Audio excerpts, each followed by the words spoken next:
I'm Ruth Koleva from Bulgaria. I'm going to be moderating today. We have Stefan Kazarian from Changeover Festival. We have Ingrid from Tallinn Music Week, Anka Lupes from Mastering the Music Business, Marton, Soundcheck and Reconnect, and Dino Lupeli from, Line Check. I was trying to, because we're not sitting in the same order we're up there. We're going to talk about music conferences and showcase festivals, the dynamics about that and how things are changing for the good or for the worst.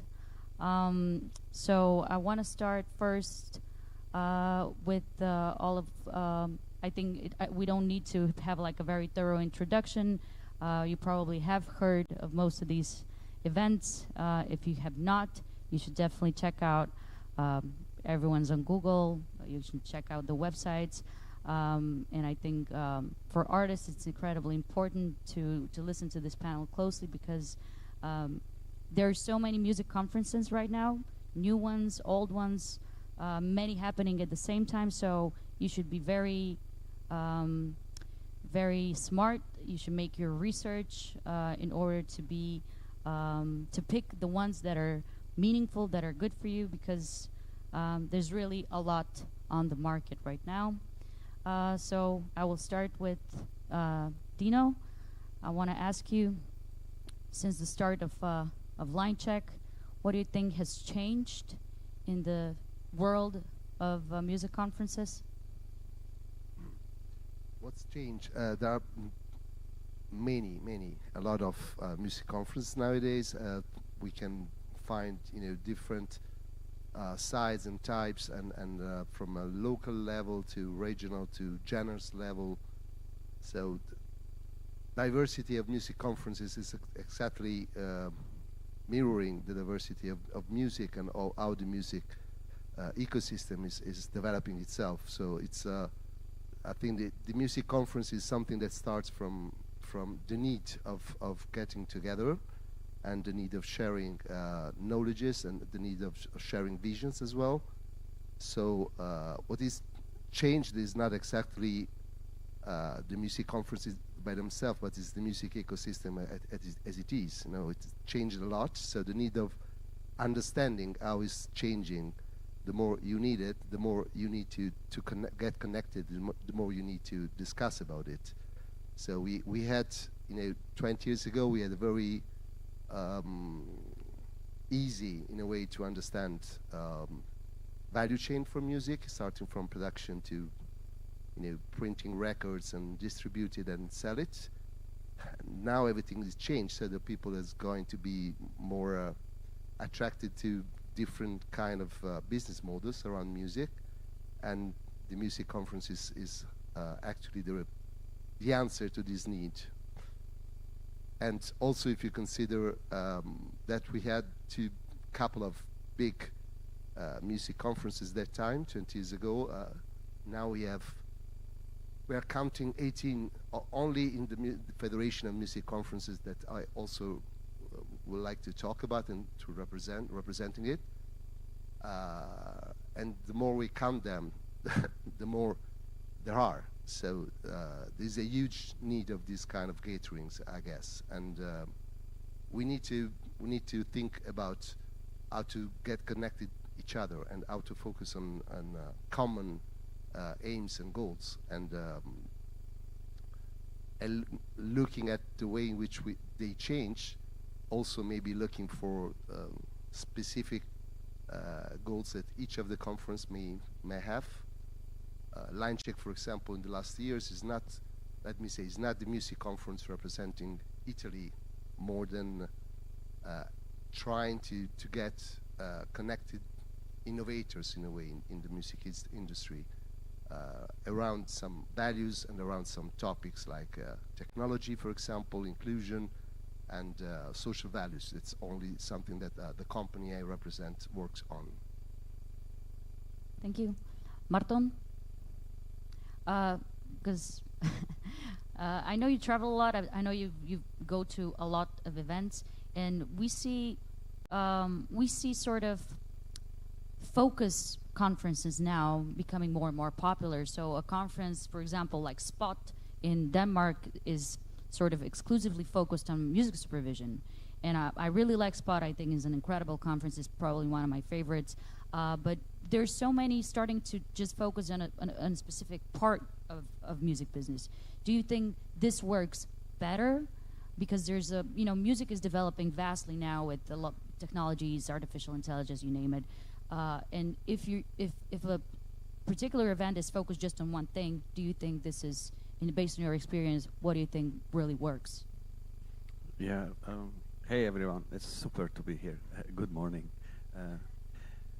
Yes, just to add, actually, we are speaking about music conferences, but we also are speaking about showcase events, and these are really integral and important to link.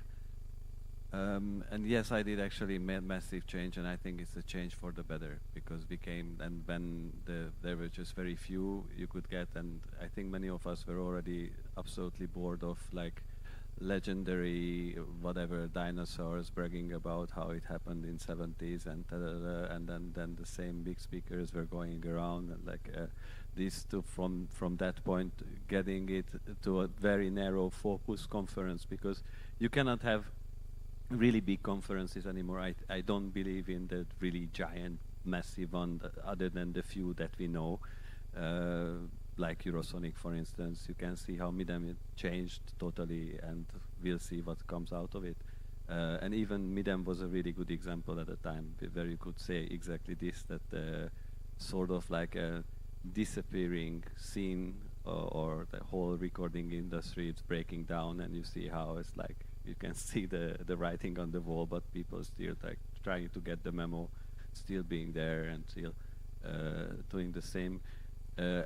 From the music export office point of view, we are really looking at it the similar way as you say, to narrow down why would you go to South by Southwest. That's a huge conference. You really have to make sure that your focus is very tight, and the people who are going there getting the most out of it, and to really narrow down all the events where we are going on geographic locations, also which are the delegates you could meet there as like gateways. So we were thinking, I mean, I'm looking at Ingrid, for instance, for Tallinn Music Week. We looked at Tallinn Music Week to go there and to get in touch with Baltics, because we don't have enough resource to go to every single country. So we have to find good connecting point conferences. And as of the topics, yes, it's a never-ending story to always try to find new ones, but also keep the ones that are already working, because it's a long-term relationship. And of course, you cannot jump to one conference and then you go the next year somewhere else. You have to develop these connections with the local scene, with local professionals. And then the other part, just to finish, is once again from the export office point of view, to go there with the awareness and to know which programs you have, which support schemes you have, what the professionals that you have there have in mind, or try to find out, so you can actually help them better, and also help them in order to be prepared to go there with some offers and go there with exact ideas, not just to push a band and try to get that booked for no reason, or for one gig at the festival, and then it drops down back as it was before. Thank you. Anka, so this next question for you is a specific one, but I think it's a very interesting point. So a lot of conferences, like the old conferences in Western Europe, Eurosong, Ripperband, The Great Escape, or whatever you want to name, have had sort of very obvious decline in attendance. And it's starting, the music conferences started to get decentralized, and from the perspective of a conference in this region, which is a 60 million people region, the Balkans, do you feel like there's more and more interest towards Central, Eastern Europe and Southeast Europe? And what are our sort of pros? Because it's one of the things I wanted to point out a little bit later on is the difference that music conferences have. And the reason why the Federation of Music Conferences, I don't think works for everybody, is because each region has their own issue and their own challenges. Because topics like sustainability are very, very different at a level, you know, for example, in countries like Macedonia and in Germany. So I just wanted to point this out, that it's just very, very different markets. So Anke, what do you think are sort of strong assets, and why do we see more and more people attending conferences in this region? Well, first of all, hello everyone, and thank you, PIN Conference, for having me. It's a question that I've asked myself, and I can say that at the beginning of mastering the music business, we had this complex of a small conference coming from a East European country, ex-communist country. But then I realized that more and more people are interested to find out what's happening here.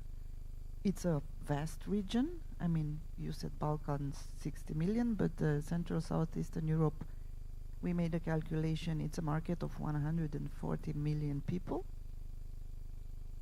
Very good talent in our region. So my small country, small conference complex disappeared when we had as guest in 2019, I believe, Scott Cohen from The Orchard, one of the co-founders of the platform, who stayed for 3 days in our conference from morning till evening, and he was talking to everybody. And in the end, when our team was asking him for a testimonial, he started like this: who knew? You know, who knew that Romania has such a thriving music industry, such an effervescent music industry, and such talented artists? And then I got these kind of opinions from several international speakers coming to Romania. And I think this is happening also in other countries. Because one of them told me at some point, I don't know what's happening, but in the last year you have very talented artists. And I said, not in the last years. In the last years you came to see them.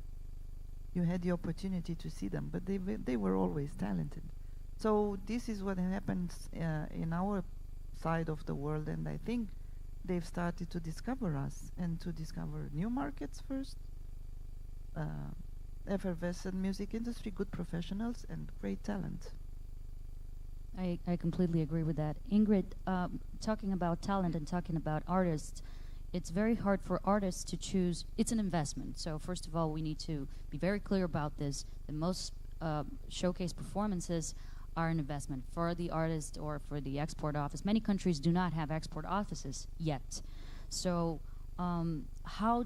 what's the value for artists? And I want to be very transparent and very honest about this, because you cannot, I'm going to say this also as an artist myself. I've performed at many showcase festivals, and I can tell you from very few that I actually had value for myself, and I had to learn this, you know, this sort of general route.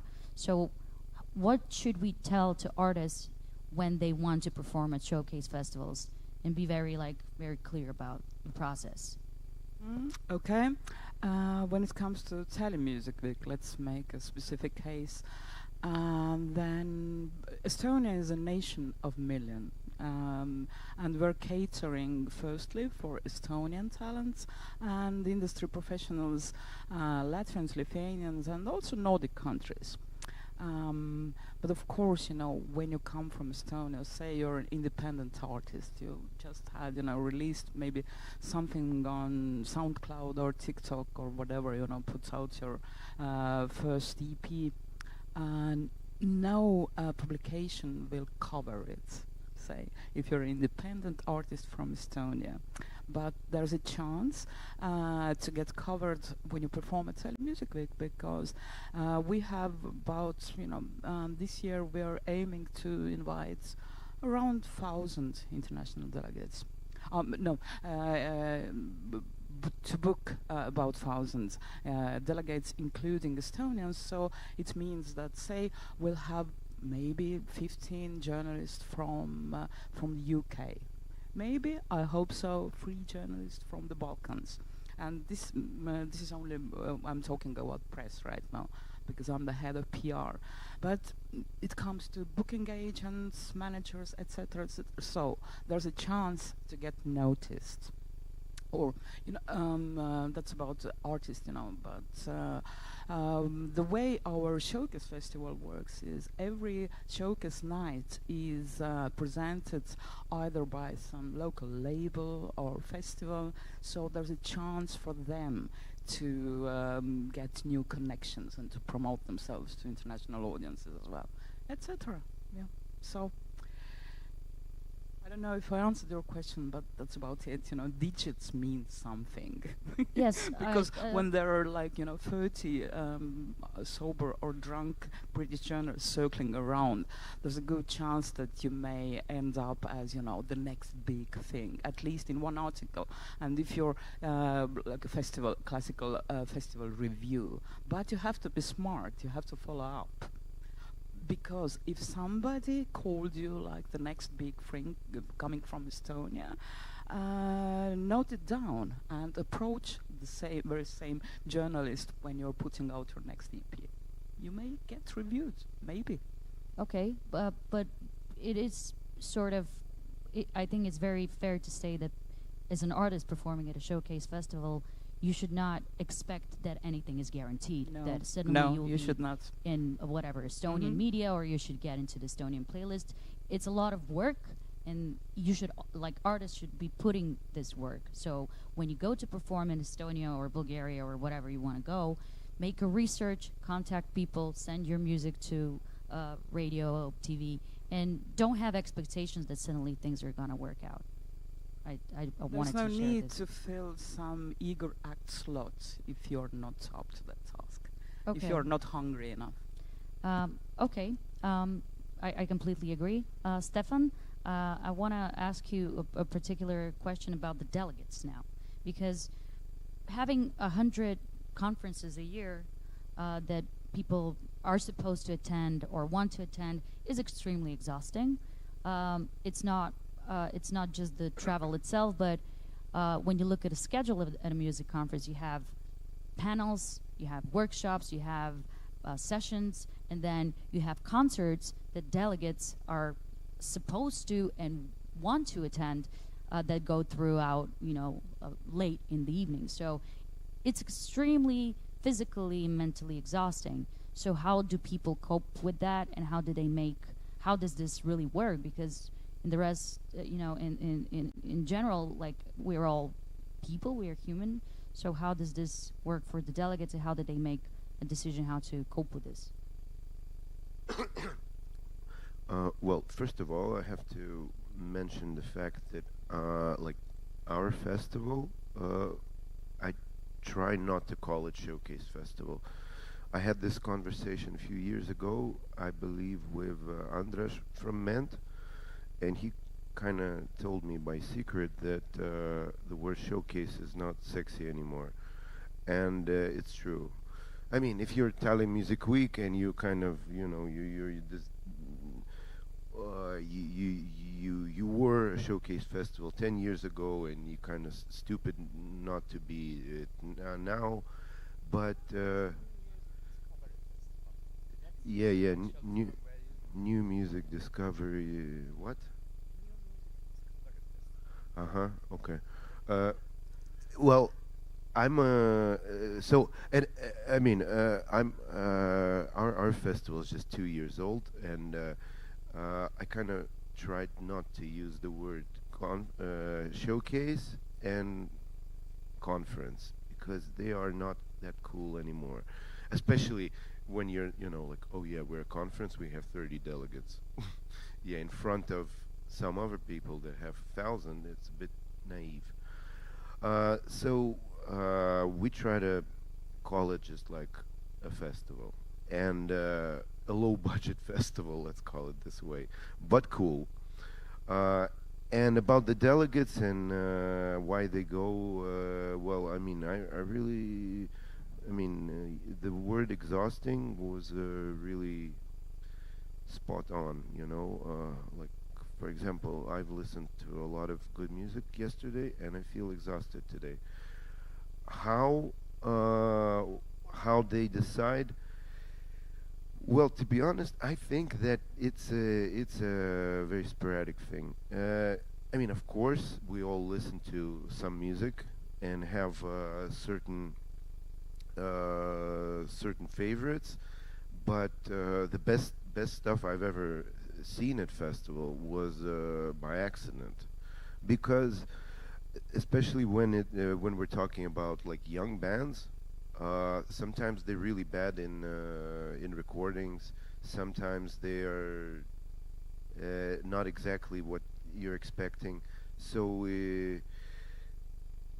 but you can always be sure that if you produce some sort of incredible product, then there will be a person. There's this story I always like to mention.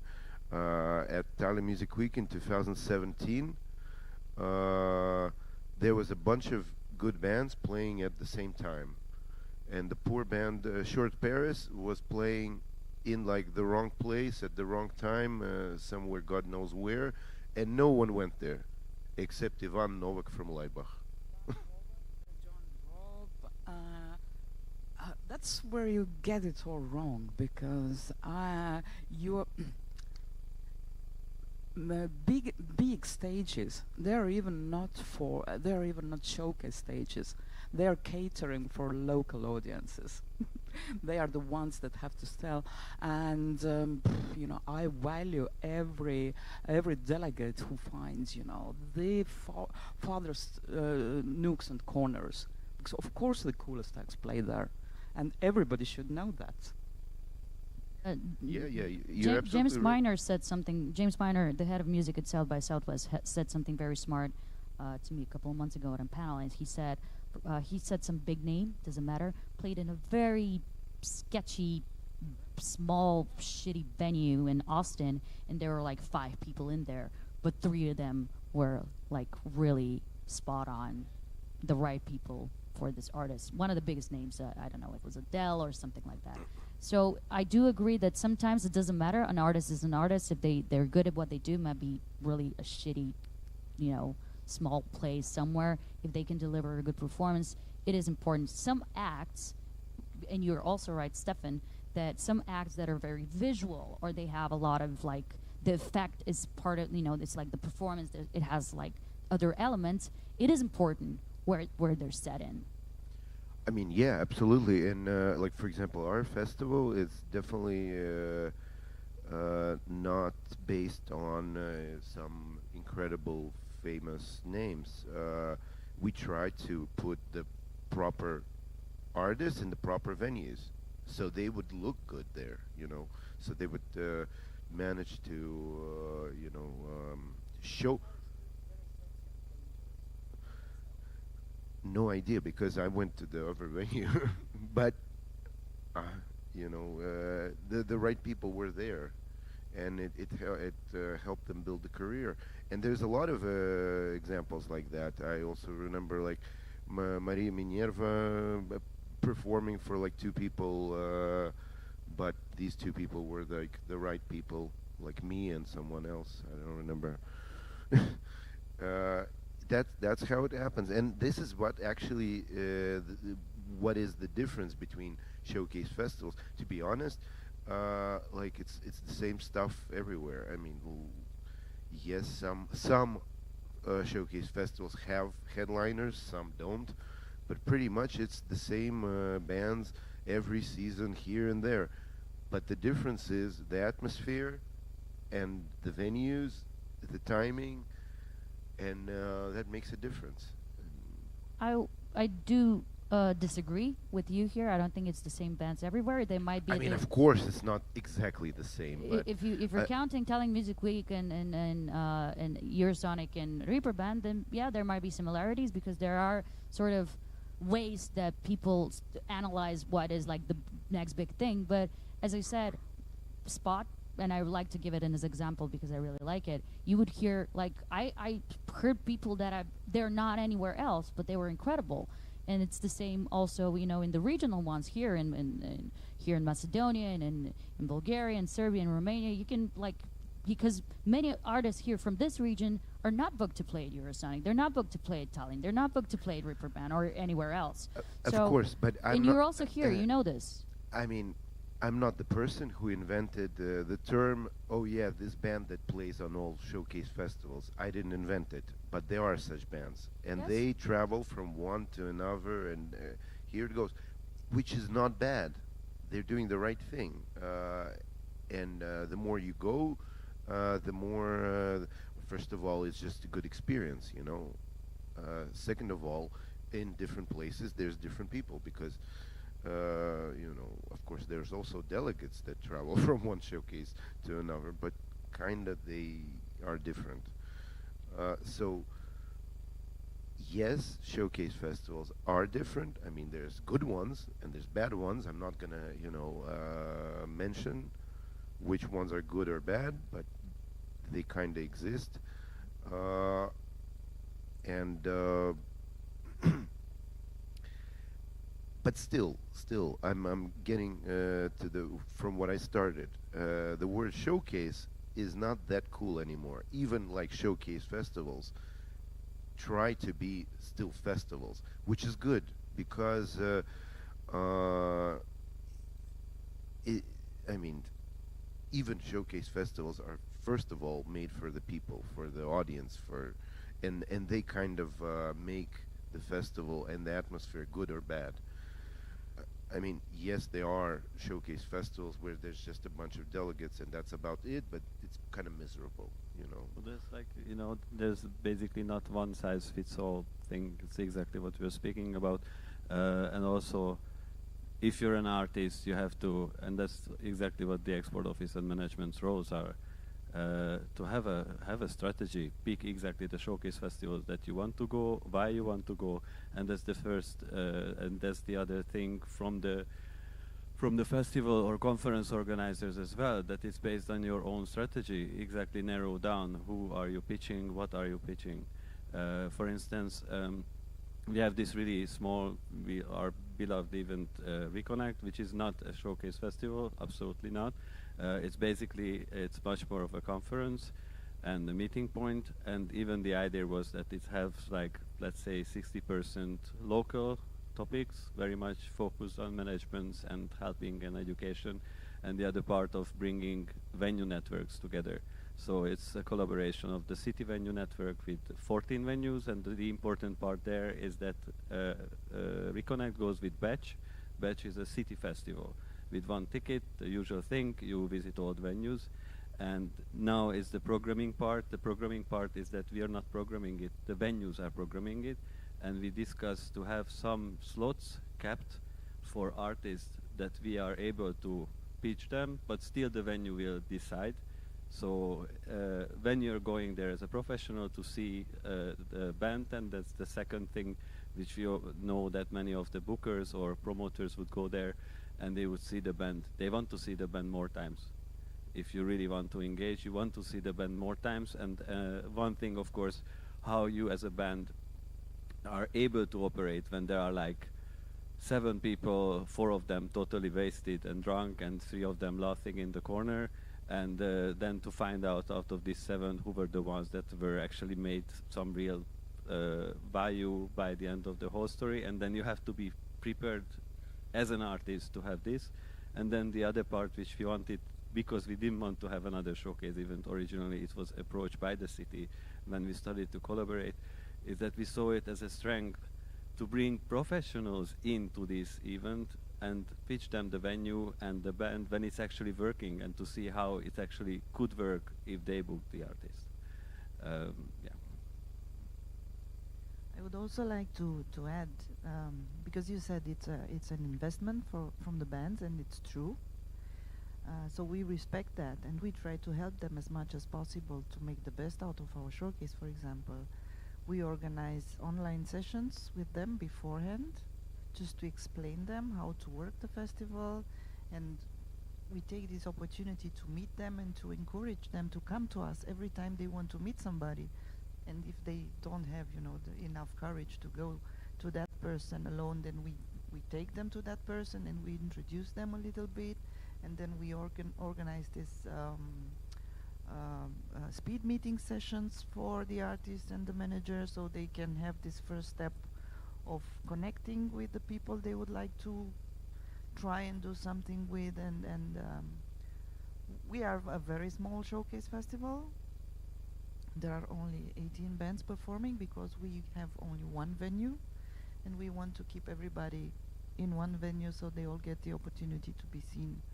And also because Bucharest does not have as many good venues as other cities, so we have decided to have also this boutique showcase festival. And also we are focusing very much on getting success stories out of the showcase festival, because I think this is what makes a showcase festival good. If they have many success stories of artists going, being booked for tours. We had many foreign artists having tours in Romania, and we had Romanian artists going to festivals abroad. So this is what we are really focused on, because we know what an important investment for an artist, a foreign artist, is to come to a foreign country to play to foreign people.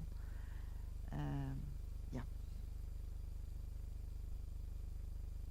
I want to change the subject now towards the Federation of Music Conferences.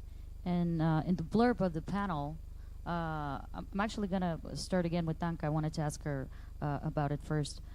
Because one of the points here is that it's always good to have associations and federations of certain aspects, but there's questions if some things are done for the sole purpose of getting funding, or to be holding sort of kind of a not a monopoly, but like collecting everyone and have like a one-stop, especially when you're talking about European funding.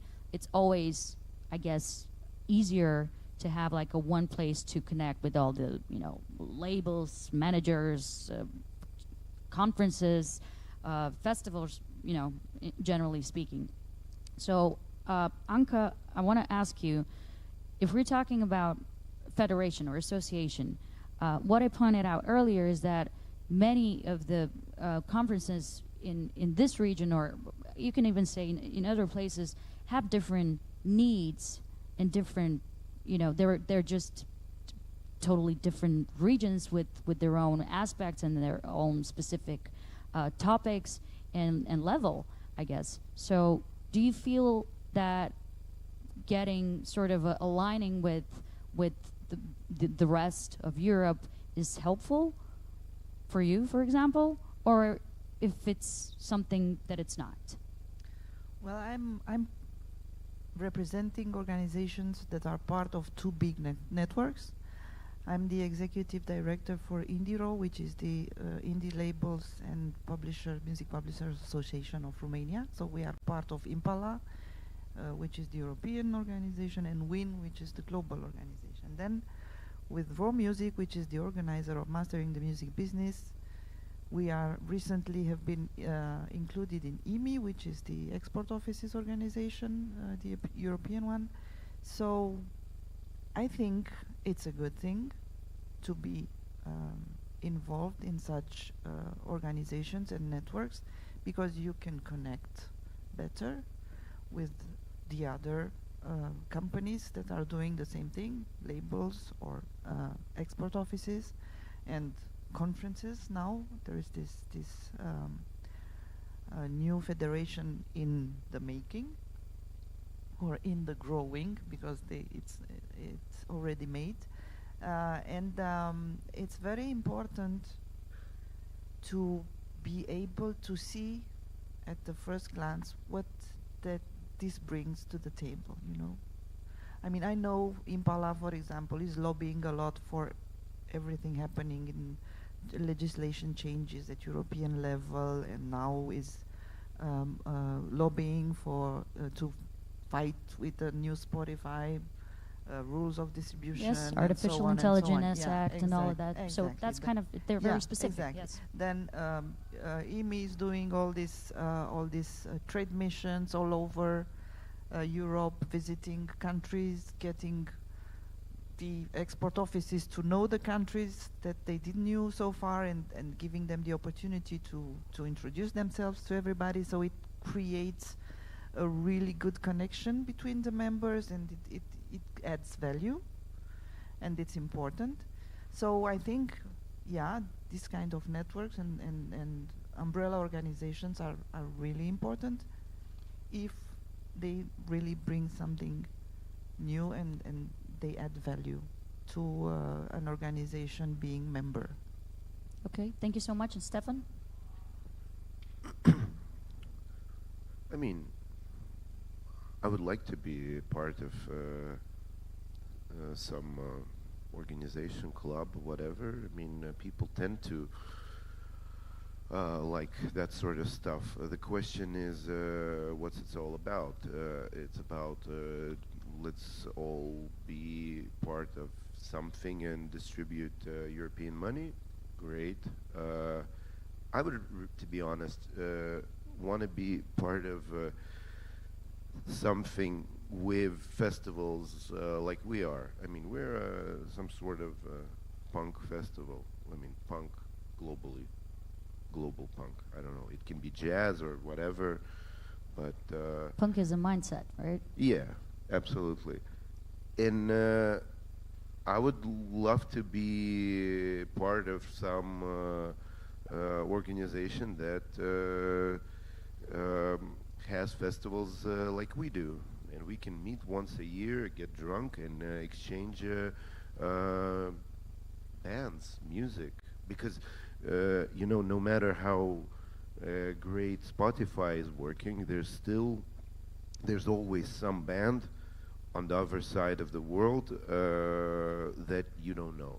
Oh yeah, by the way, and also I would want this organization not to be just like European festivals, but like something people from other, like festivals from elsewhere.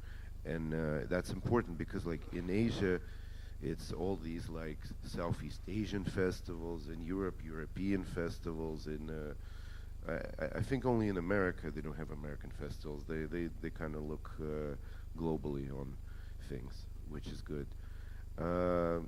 I think that would be important because most of the organizations nowadays just are about distributing money, which means that they are dependent on someone's money. And you know, money today they give you money, tomorrow they won't, because you know we live in very hard times. And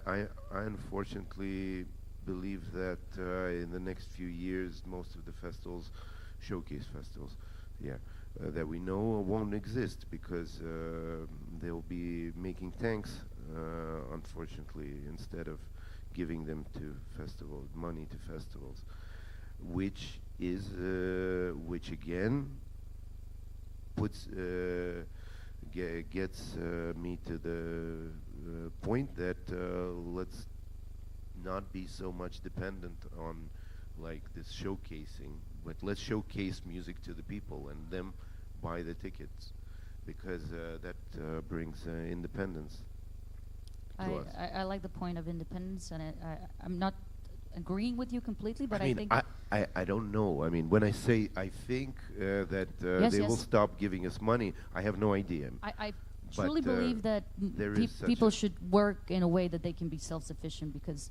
and I think this region here, especially, even Macedonia more than the rest, have learned to create things out of nothing, you know, without funding, and this is extremely worthy of respect, and I really, really like this because you've created a new new methodology. You learn how to do something without having, you know, just funding and knowing where to spend it. You actually had to, like, you know, create something with your own hands, mind, and a small team. So this is incredible. And I think the future very much stands with organizations and people that are, you know, survivors.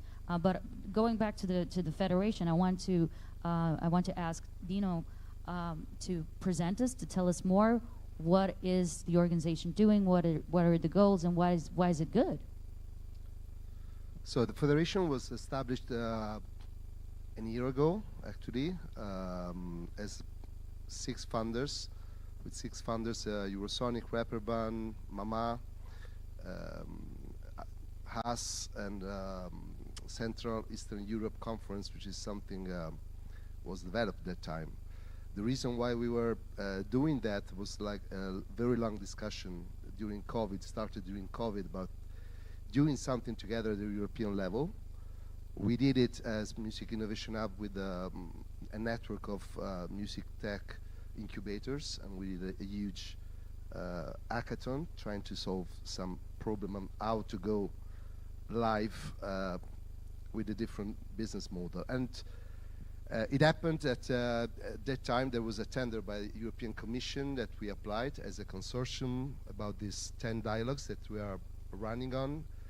We did the second one on new talent in the market, especially thinking that, you know, showcase is not just cool, but maybe is not necessary anymore, as you have direct to funds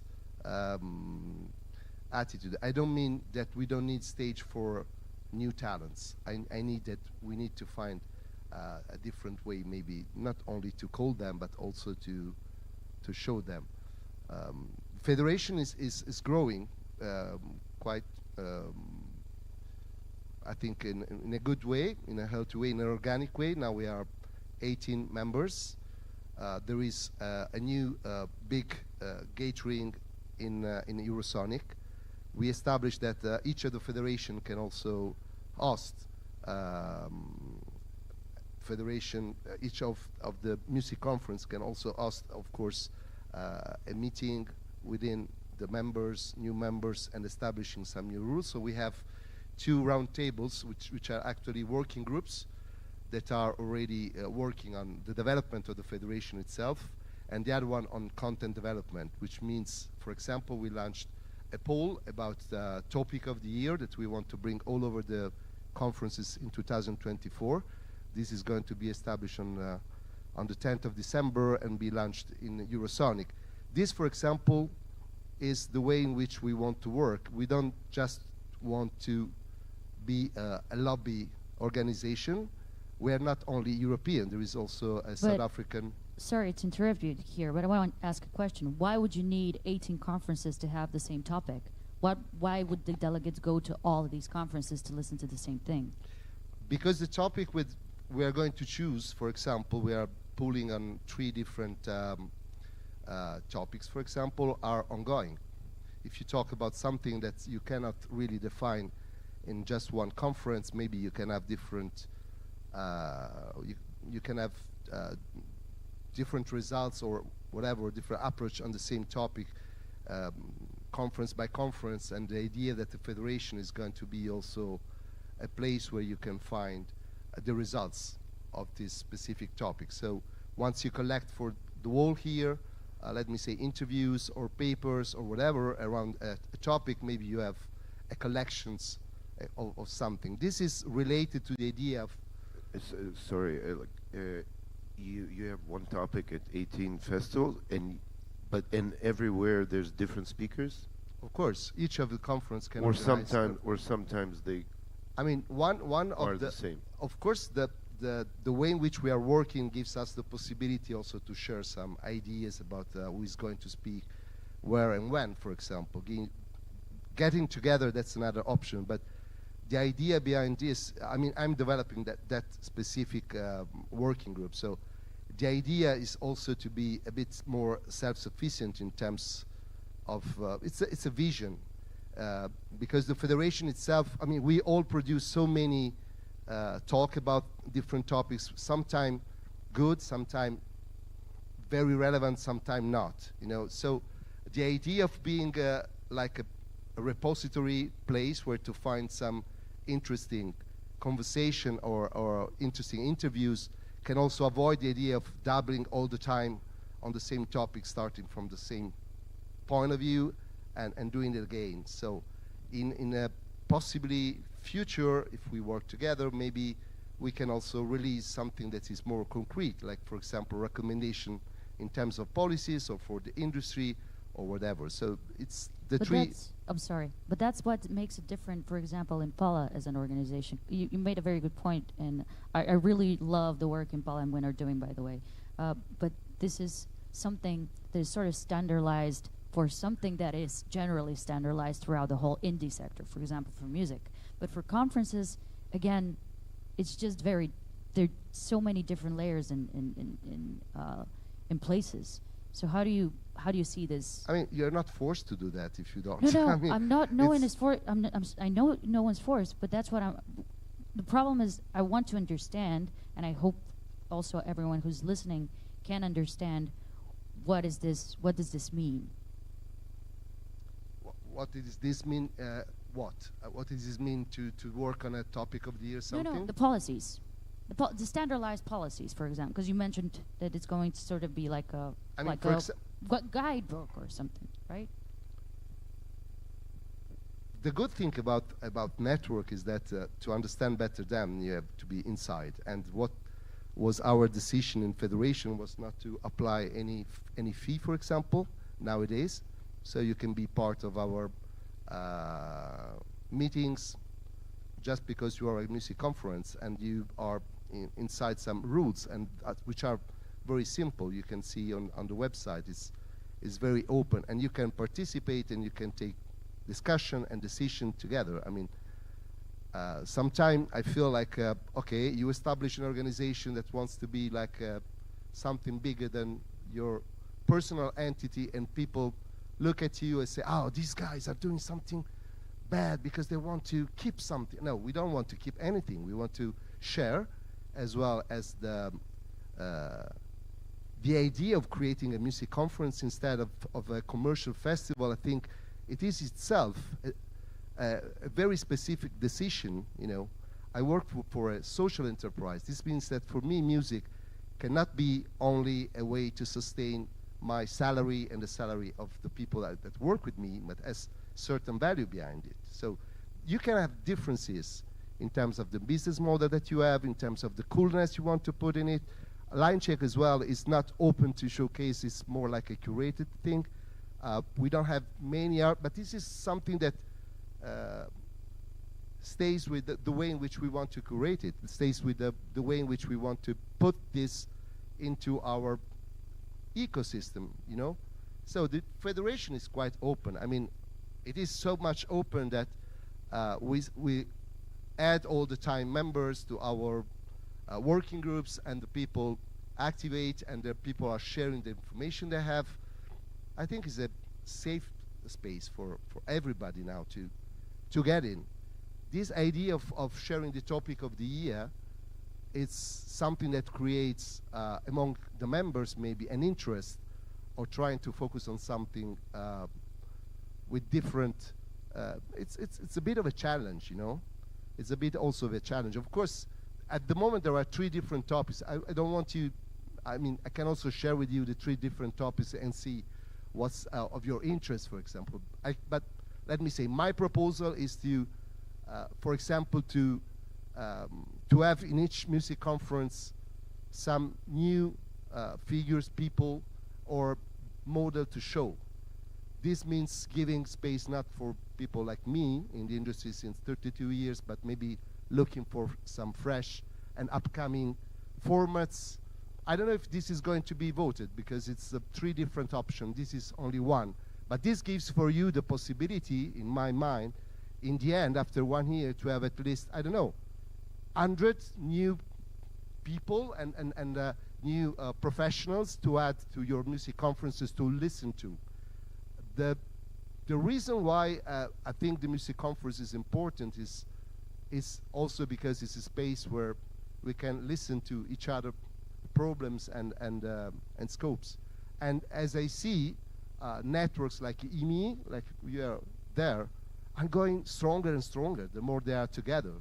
And the Federation of Music Conference starts from the idea of sharing the same values in a way that all of us has. Most of the music conferences are managed by not-for-profit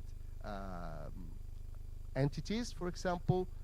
We have the same scope of bringing fresh new things and not our own national industry on the front. Of course, most of us are financed by national government, and this is a big issue because you have to put something from your countryside, but at the same time you must be open.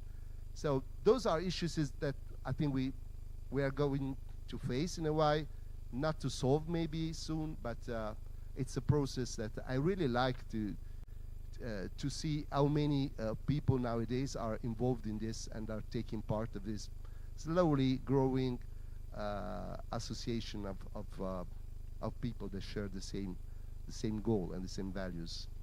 Just to be clear, I think what you said was great, and I strongly also believe in networks. I think, and what Stefan said, if you find like-minded people that want to do and that do what you do, and you're looking at the same direction, I think it's the best thing. But it does have to come naturally. I also feel like this is important. But just to add there, because also IMI was mentioned, I'm not gonna pitch IMI, European Music Exporters Exchange, europeanmusic.eu. Go in, there are so many programs actually, and so many databases, and there's also Live DMA if you're on venue side, amazing job what they're doing. The aspect which I think is even more important than having like some flagship topic, and not to pull the flagship topic down, it's just the simple fact of the human connections. Because as like IMI has like 33 different partners, like more like city-based export initiatives already, and country and so on. But you can see that from the 33 partners that you always find proactive people on different topics. So the multiplication of all these that it can bring is much more than some yearly goals or so on. Everything is happening exactly as Stefan said, like at the bar or after, or you find the same interest, and then you can exactly find that there are the conferences. Like I know that the Tallinn Music Weekend really had like just like-minded people, and in programming and everything, it was like so nice to see even like years ago how the conferences were connected actually, and this is exactly the value of it, the human power of behind all these like very official sounding network names. Yes. Do we have some questions? We have 5 minutes left. Yes, please. Is there a microphone? We're going to start here at the front.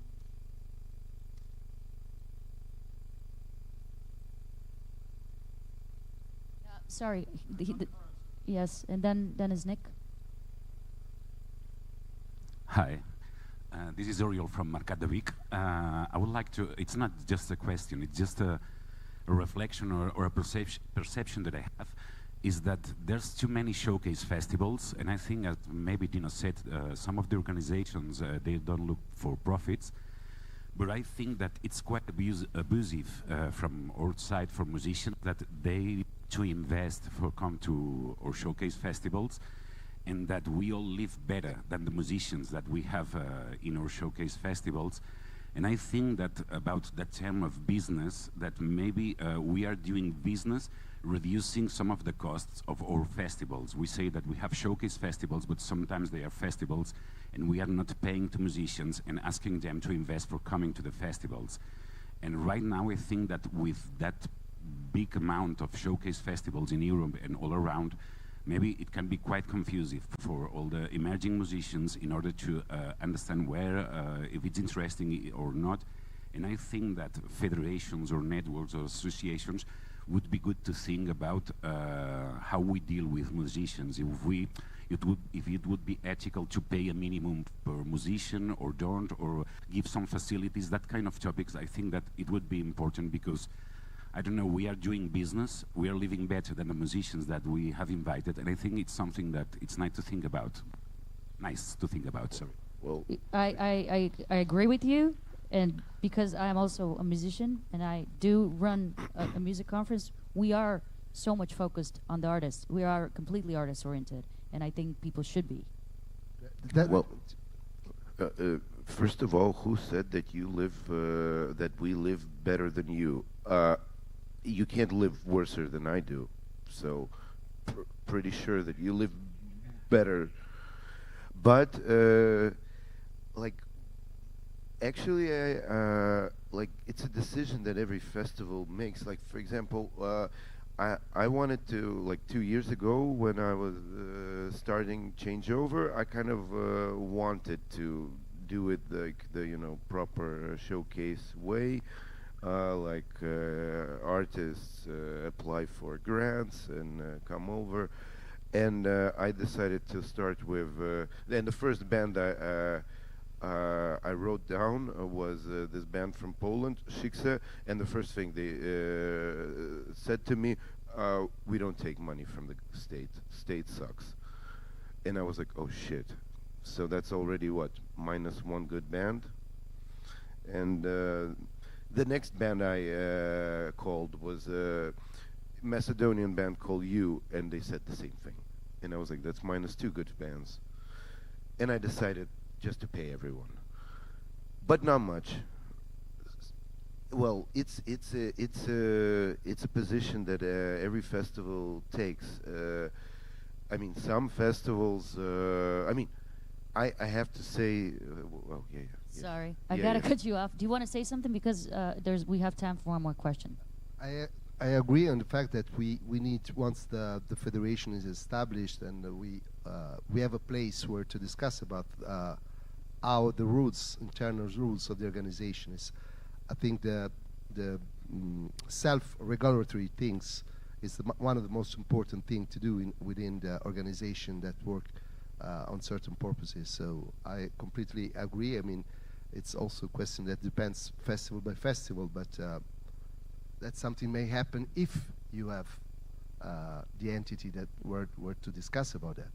If you don't, never happens. I agree. Nick?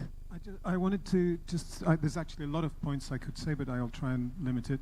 One of the things, just to come back to a positive vision of what Showcase Festivals are about, for me, the first thing they're about is a delocalization of the music scene in Europe away from the UK, away from London in particular.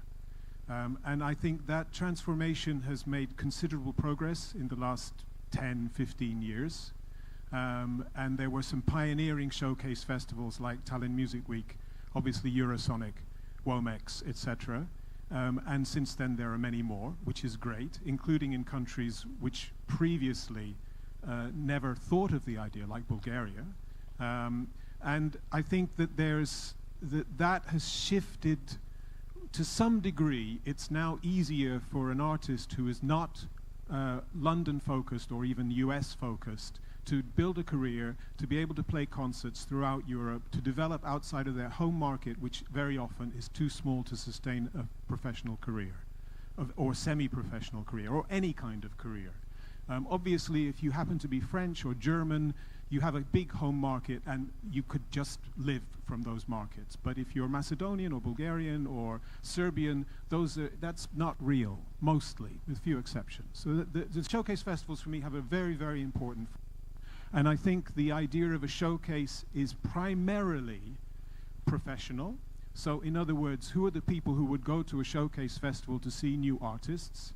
They are agents, they are festival programmers, they are local music business people who might want to get involved with their local artists, managers and so forth and so on, promoters of different kinds. And so it's, and of course, if you can have a hybrid model, which most showcase festivals are, where you also have normal people coming to the concerts, that's great. But the raison d'etre of the showcase festival is professional, and I don't see anything wrong with it. That's great. There's a lot to be said about the quality of showcase festivals. You know, how do you make a showcase festival effective? How do you make it stand out? What are your criteria for choosing your artists? Is it a wide selection of genres? Do you have suitable spaces? And all the rest of it. For PIN, obviously, we're blessed with having all the showcases happening in the same building, which is fantastic. It's so, you know, so there are many different models, and I think it's great to have exchanges of the different models in order for all showcase festivals to improve what they do. And of course, there are genre-specific showcase festivals like Womex or Jazz Ahead, etc. So that's and I don't think there's anything fundamentally wrong with the word showcase. It's okay. It serves its purpose. But you can you can frame it in something else like PIN or Tallinn Music Week or MENT or so on, which don't use the word showcase, but everybody knows it's a showcase event. The last point about money, you know, none of us, all of us working with artists who don't have professional careers are doing it out of love. The artists do it out of love and drive, and the people, the professionals, so-called whatever, who do it out of some kind of weird love of being in the music business. And there are very, very few artists who actually make it to a point where they're commercially sustainable, where they have commercially sustainable careers. So it's all hand to mouth at this level, both for the organizers of a festival and for the musicians. And I think, and of course, there are some, what could you call them, unfairnesses built into the system, but they are unfairnesses which are built into the whole European-wide cultural system. In other words, if you're Norwegian, you have access to Norwegian cultural funding, and if you're Swiss or if you're Polish, you also have access to cultural funding. If you're Turkish, you have nothing. If you're Serbian, probably you have nothing. So that's not probably, for sure. That's for sure. So that's unfair, because it means that a Norwegian musician, it's not to criticize Norway's system, it's great, but it means that the cultural ministry of Norway recognizes the need to support the export of new Norwegian artists. And other countries, like Serbia and Turkey, don't. Either they don't have the money, or more likely, they don't have the vision.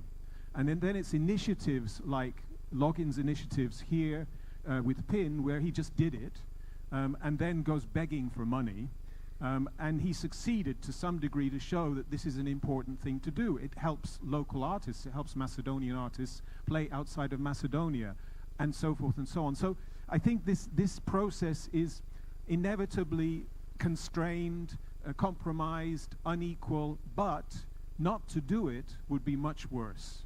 That would go back to what we had before, which for me was Britain and American dominated, where Macedonian bands would, if they were lucky, would play in the former Yugoslavia and Bulgaria, hardly anywhere else, and so on and so on. So I think it's a great thing, and the money is what it is. You know, it comes down to taxpayers.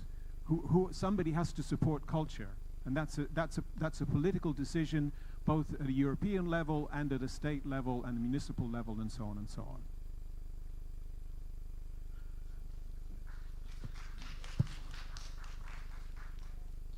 I just wanted to say personally, thank you very much. You're absolutely right.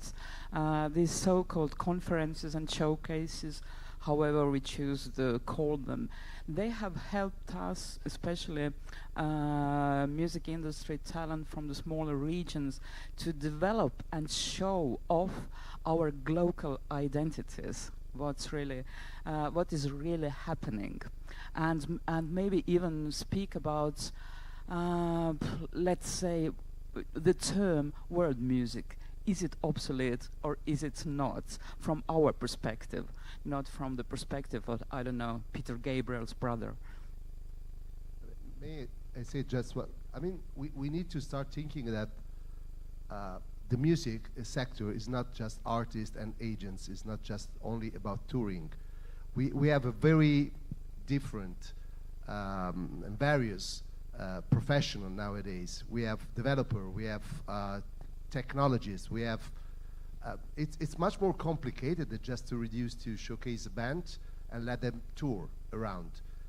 50% of the whole music market is technology driven nowadays. Maybe even more. I mean, even more. we are still there, but I mean, not because of technology itself, but also The think different about aspects. creativity, communication. So I think music conferences, and we call Line Check Music Meeting, just to say that for us it's not the conference, but the fact that people meet together and have proper timing to talk to each other. We have to consider this, the music ecosystem, where, for example, it's not only the state and the region that pays for the development itself, but also the industry itself. The big missing part of investors in all of us are Spotify, Apple, YouTube. They never invest in our platform. And this is a pity. That's something that we need to start talking about. You know, it's not only the payment of the bills for touring or for For example, I hate the concept of exporting music from an European country to the other one, because, I mean, we are exchanging, you know. The exchange is fine, the way in which we discuss. So enlarge the vision of the music sector as it was to this music ecosystem where even the industry, the so-called industry, is giving us an help to let the people merge and match and grow. Sorry. We can continue this later on because there are more panels happening. Thank you so much for being with us. I think it was you want something quick? Just very, very quick. We have the delegate pass a small reception above, done by the Music Managers Forum of Czech Republic. So, you know, networking and so on, exchanging. Good. It's gonna be upstairs, right? Yeah, exchanging ideas to food. Thank you so much, everyone. Thank you to the audience. I hope you enjoyed it, and see you later.